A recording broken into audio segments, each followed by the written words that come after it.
Hello friends, welcome to Harshi classes. So I am here again to clear all your doubts on economics. So are you ready? So viewers, आज जो है हम class 12th का part 10th जो है introduction video हमारा जो था मैक्रो इकोनॉमिक्स का, उसे ही हम कंटिन्यू करेंगे. ओके, सो हम जो है बेसिक प्रॉपर्टी जानेंगे पीपीसी की. बेसिक प्रॉपर्टी पीपीसी क्या होती है कि पीपीसी जो है हमेशा क्या होता है, डाउनवर्ड जाता है. कैसे जाता है? डाउनवर्ड. इस तरीके से देखिए, इस तरीके से जाता है ना, तो इसीलिए बोला है पीपीसी हमारा कैसा जाता है, डाउनवर्ड जाता है. पीपीसी का जो है लेफ़्ट टू राइट जाता है, लेफ़्ट से राइट की तरफ जाता है. और ये क्या बताता है कि हमारे जो रिसोर्सेज हैं उनका क्या हो रहा है, फुलर यूटिलाइजेशन हो रहा है. क्या हो रहा है? फुलर यूटिलाइजेशन हो रहा है. सो ये जो पीपीसी कर्व है वो हमें क्या बताता है, हम दोनों ही प्रोडक्ट्स को, एक्स कम्युनिटी है, वाई कम्युनिटी है, तो दोनों का प्रोडक्शन एक साथ नहीं बढ़ा सकते क्योंकि रिसोर्सेज तो लिमिटेड है. ओके, सो जितना आपको वाई का प्रोडक्शन बढ़ाना है उतना ही आपका एक्स का प्रोडक्शन आपको क्या करना पड़ेगा, कम करना पड़ेगा. जितना आप इसे कम करोगे उतना इसका प्रोडक्शन क्या होगा, इंक्रीज होता जाएगा. पीपीसी कर्व जो है PPC curve is concave to the point of origin. PPC curve क्या होता है, कनकेव जो है कनकेव होता है. जैसे कि मैंने अभी आपको बताया ऐसे होता है, कॉनकेव होता है. तो रीज़न क्या है इसका? इसका रीज़न ये है कि अगर हम रिसोर्सेज को, मान लो ये वीट है और ये हमारा क्लॉथ है. सो अगर हमें रिसोर्स को वीट से क्लॉथ पे लेके जाना है तो हमें वीट का प्रोडक्शन कम करना ही पड़ेगा. रिसोर्सेज को यहाँ से हटा के यहाँ लगाना पड़ेगा, तभी हमारा क्लॉथ का प्रोडक्शन ज़्यादा हो पाएगा. देखिए इस चीज़ को मैं यहाँ पर एक्सप्लेन करती हूँ. ये देखिए, आपको डायग्राम से अच्छे से क्लियर होगा. ये हमारा क्या है, वाई एक्सिस है, ये हमारा एक्स एक्सिस है. ओके, ये हमारी वीट है और ये हमारा क्लॉथ है. सो मान लीजिए आपकी वीट जो थी 10 थी. ओके, 10 आप करते थे जब प्रोडक्शन, तो 0 क्लॉथ का आपका कोई भी प्रोडक्शन नहीं होता था. वीट है और ये क्लॉथ है, तो वीट 10 होती थी तब क्लॉथ 0. क्लॉथ का आप कोई भी प्रोडक्शन नहीं करते थे. Okay, clear. सो अब क्या हुआ, आपने जो है अब आपको जो है क्लॉथ का प्रोडक्शन बढ़ाना है तो आपको रिसोर्सेज को क्या करना पड़ेगा, कम करना पड़ेगा. सो आप क्या हो गया, आपने यहाँ रिसोर्सेज को वीट का प्रोडक्शन जो है आपने कम किया. ठीक है, इसे 8 पे ले आए और अब इसका अब जो है आपका प्रोडक्शन जो क्लॉथ का है वो इंक्रीज़ हो गया. देन ऐसे ही आपने फिर क्या किया, आप क्लॉथ का और प्रोडक्शन बढ़ाना चाहते हैं तो आपने क्या किया, यहाँ पर वीट से रिसोर्सेज को हटाकर कहाँ लगा दिया, क्लॉथ पे. ओके, ऐसे ही देन हमारा आपने फिर, हम चाहते हैं क्लॉथ का और प्रोडक्शन करना, हमें लग रहा है क्लॉथ में ज़्यादा हमें ग्रोथ होगी हमारी. सो हमने यहाँ पर रिसोर्सेज हटा दिए वीट से हटाकर फिर दोबारा हम कहाँ चले गए, क्लॉथ पे. ये वाले जो रिसोर्सेज थे वो कहाँ लगा दिए, क्लॉथ पे लगा दिए. अब क्लॉथ का प्रोडक्शन और बढ़ गया. ऐसे ही आगे हम बढ़ते हैं और अब वीट का जो है हमने रिसोर्सेज वीट से और कम कर दिए, वीट का प्रोडक्शन और कम कर दिया, और जो है हमारा क्लॉथ का प्रोडक्शन और हमने बढ़ा दिया. ओके, सो यहाँ पर मैं वन ड्रॉ कर रही हूँ, थोड़ा सा डायग्राम गड़बड़ हो गया. सो आई होप आपको क्लियर हो जाएगा. ठीक है, अब हमने क्या किया, वीट का प्रोडक्शन और कम कर दिया. अब वीट का प्रोडक्शन और कम किया तो हमारा जो है वीट का प्रोडक्शन और कम किया तो हमने क्लॉथ का प्रोडक्शन बढ़ाने के लिए हमने वीट का प्रोडक्शन और कम कर दिया. तो ये जो चीज़ मैं बता रही हूँ उसका मीनिंग क्या है, इसका मीनिंग ये है कि जैसे जैसे जैसे मैं वीट का प्रोडक्शन लेस करती गई वैसे वैसे मेरा क्लॉथ का प्रोडक्शन इंक्रीज़ होता रहा. तो यही तो रीज़न है इसका कनकेव होने का, यही रीज़न है इसका कनकेव होने का. यहाँ अगर हम देखो, ये देखो,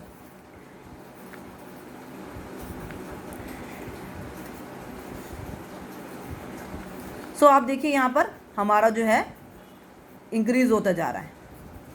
ओके, ये इंक्रीज़ हो रहा है, इसका जो है इंक्रीज़ हो रहा है इसके प्रोडक्शन में, और इसके में क्या हो रहा है, डिक्रीज़ होता जा रहा है. ओके, तो ये जो है ये क्या होता है, ये जो माइनस हो रहा है ये क्या है, MOC, marginal opportunity cost. Okay, और यहाँ पर क्या है, हमने वीट का प्रोडक्शन बढ़ाना था इसीलिए हमें उसमें क्या करते गए, हम उसके रिसोर्स को कम, हम जो है उसके प्रोडक्शन को कम करते गए और कहाँ लगा दिया, हमने क्लॉथ के प्रोडक्शन लगाया. आई होप आपको इतनी बात क्लियर होगी, यही रीज़न है इसका कनकेव होने का। ठीक है, तो एमओसी जो होता है ना हमारा, एमओसी क्या होता है, चेंज इन वाई, अपन में चेंज इन वाई, ये हमारा चेंज इन, मान लो ये हमारा वीट है, चेंज इन मैं डब्लू लिख देती हूँ, ये हमारा चेंज इन डब्लू है। ऐसे ही अगर एमएससी मैं क्लॉथ का देखूंगी, क्लॉथ का, तो ये यहाँ मैं सी लिख देती हूँ, तो ये एमएससी, ये देखो इंक्रीजिंग रेट पे जा रहा है और ये डिक्रीजिंग रेट पे जा रहा है, और इन दोनों का ही जो होता है हमारा MRT, mall rate of transformation होता है। ठीक है, इसे कहते हैं हम क्या, डेल वाई अपॉन में ऑफ वाई। सो अब ये जो है वाई का चेंज, और इसका मीनिंग क्या है, change in x commodity. Y की जगह सॉरी मैं डब्ल्यू लिखूंगी, क्योंकि वीट की बात करी मैं, क्लॉथ लिख देती हूँ, ये इजी रहेगा आपको समझने में। ओके, तो इसमें देखिए 2:1, 2:1, 2:1, इस तरीके से हमारा रेशो आ रहा है सबका।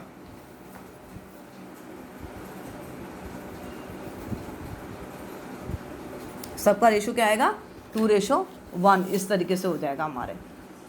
सो ये क्या है, ये हमारा बता रहा है कि एमआरटी जो है हमारी इंक्रीजिंग रेट पे जा रही है। ओके, यहाँ तक क्लियर है आप सबको। So now continue the remaining part now. फिर हम आते हैं अपना, ठीक है, ये था रीज़न हमारा कि जितना एडिशनल यूनिट हमने गुड एक्स का बढ़ाना है, तो उतना ज़्यादा हमें दूसरे जो गुड्स है उसको सेक्रीफाइस करना ही पड़ेगा। ऑपर्चुनिटी कॉस्ट क्या है, ऑब्वियसली बात है, ऑपर्चुनिटी कॉस्ट क्या है, जब हम एक वो बेस्ट अल्टरनेटिव जो कि हम एक गुड्स के प्रोडक्शन को कम करके जब दूसरे का इंक्रीज़ करते हैं। ओके, ये इस तरीके से देखिए, तो ये जो है इसकी अपॉर्चुनिटी कॉस्ट है इतना। ओके, कि हमने रिसोर्स को यहाँ से हटा के यहाँ लगा दिया, ये इसकी अपॉर्चुनिटी कॉस्ट आएगी।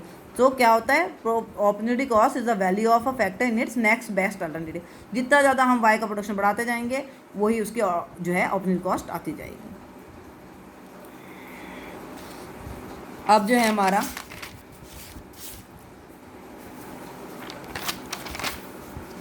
When resources are shifted from good y to x, ऐसे अगर हम रिसोर्सेज को वाई से हटाकर गुड एक्स के प्रोडक्शन में लगा रहे हैं, तो क्या हो रहा है, तो एक का तो आउट पे एक का प्रोडक्शन तो बढ़ रहा था, और एक का प्रोडक्शन क्या हो रहा था, लॉस में जा रहा था, है ना। अभी हमने ये डायग्राम के थ्रू समझा, यही तो था, एक का तो लॉस में जा रहा था और एक का प्रोडक्शन गेन में जा रहा था, आउटपुट बढ़ रहा था। ठीक है, तो और ये जो लॉस होता है, जो लॉस कर रहा है, जिसके प्रोडक्शन में लॉस हो रहा है, वही हमारा क्या होता है, अपॉर्चुनिटी कॉस्ट होती है। किसके लिए, उसके लिए जो गेन कर रहा है। ठीक है, अभी मैंने डायग्राम में जैसे बताया आपको, तो वो क्या होता है, अपॉर्चुनिटी कॉस्ट होती है। ये देखो एक डायग्राम मैंने यहाँ बनाया हुआ है ऑलरेडी, सो इसे ऑब्जर्व करते हैं हम। देखिए, अगर आपने रिसोर्सेज को, इस कॉमोडिटी जो हमारी वाई कॉमोडिटी है, यहाँ से रिसोर्सेज के, यहाँ से हमने इसको क्या किया, रिसोर्स को कम कर दिया, रिसोर्सेज को यहाँ से हटा के कहाँ कर दिया, कॉमोडिटी एक्स के प्रोडक्शन पे कर दिया। ओके, सो क्या हुआ, अब ये इतना लॉस हो गया इसका। ठीक है, और जो रिसोर्सेज थे वो कहाँ चले गए, कॉमोडिटी एक्स के प्रोडक्शन चले गए। सो ये जो चेंज है, ये जो है चेंज है, ये क्या है, लॉस है। क्यों, वाई का लॉस है, ये वाई कॉमोडिटी क्या होगी, इतनी कम होगी, पहले इतनी थी और अब इतना कम हो गई। लेकिन जो एक्स की कॉमोडिटी, वो पहले प्रोडक्शन इतना होता था सिर्फ, लेकिन अब वो बढ़ के इतना हो गया, तो ये क्या हो गया, इसके लिए गेन हो गया, और इसके लिए, और यही हमारी क्या है, अपॉर्चुनिटी कॉस्ट है।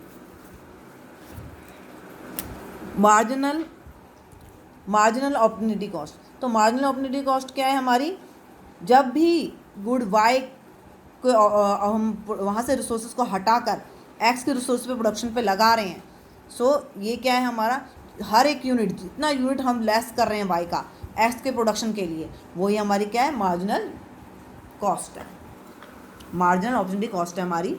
ये इसका फॉर्मूला है, देखिए, चेंज इन वाई और चेंज इन एक्स।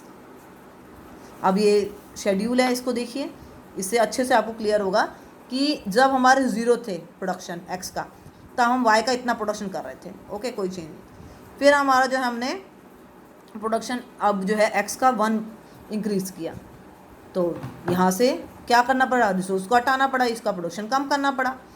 ठीक है, सो देखो इसमें से माइनस करूँगी मैं, अगर 10,000 में से अगर मैं माइनस करती हूँ 9,000, तो एमओसी हमारा इतना आएगा।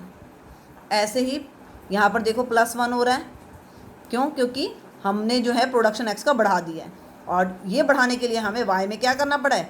रिडक्शन करना पड़ा है। वाई में कितना रिडक्शन करना पड़ा है? हमें इसमें से इतना, ठीक है, ये हमारा जो है डिडक्शन करना पड़ा, तब जाके इसका प्रोडक्शन जो है 2 बढ़ा। ऐसे ही जब हमने सारे रिसोर्सेज को 3 पे लगा, वो प्रोडक्शन एक्स पे लगाया, देन हमारा जो है वाई का प्रोडक्शन देखो कितना कम हो गया। तो यही तो रीज़न होता है कि ये हमारा कनकेव जाता है। देखिए इसका फॉर्मूला, लॉस ऑफ आउटपुट, यहाँ पर देखिए लॉस ऑफ आउटपुट यानी कि जितना लॉस हुआ AB/BC, और BC यानी कि जो Y था हमारा, जो Y कॉमोडिटी थी उसको गेन हो रहा है, और ये जो है AB क्या दिखा रहा है? जो हमारा जो कॉमोडिटी हमारी Y थी उसका लॉस दिखा रहा है। सो ये हमारा मार्जिनल ऑपरेटिंग कॉस्ट है। नेक्स्ट है हमारा, एक और हम कॉम्बिनेशन देखते हैं, बहुत अच्छे से क्लियर होगा आपको इसमें। तो एक कॉम्बिनेशन है, पहला है क्लॉथ और वीट का। क्लॉथ अगर 20 प्रोडक्शन करते तो वीट हमारा ओनली 1 ही प्रोडक्शन हो रहा था, ठीक है। अब हम चाहते हैं वीट को बढ़ाना, तो हमने क्या किया, यहाँ से रिसोर्सेज हटा दिया और ओनली 18 क्लॉथ का प्रोडक्शन ओनली 18 तक किया। ऐसे ही जो है हमारा वीट का प्रोडक्शन बढ़ाया, वहाँ से हट गए रिसोर्स, वीट पे चले गए, तो अब क्या हुआ, वीट का प्रोडक्शन बढ़ गया। ऐसे ही आप देखिए ये जो है हमारा इसका MOC जो है इंक्रीज मतलब बढ़ता हुआ जा रहा है।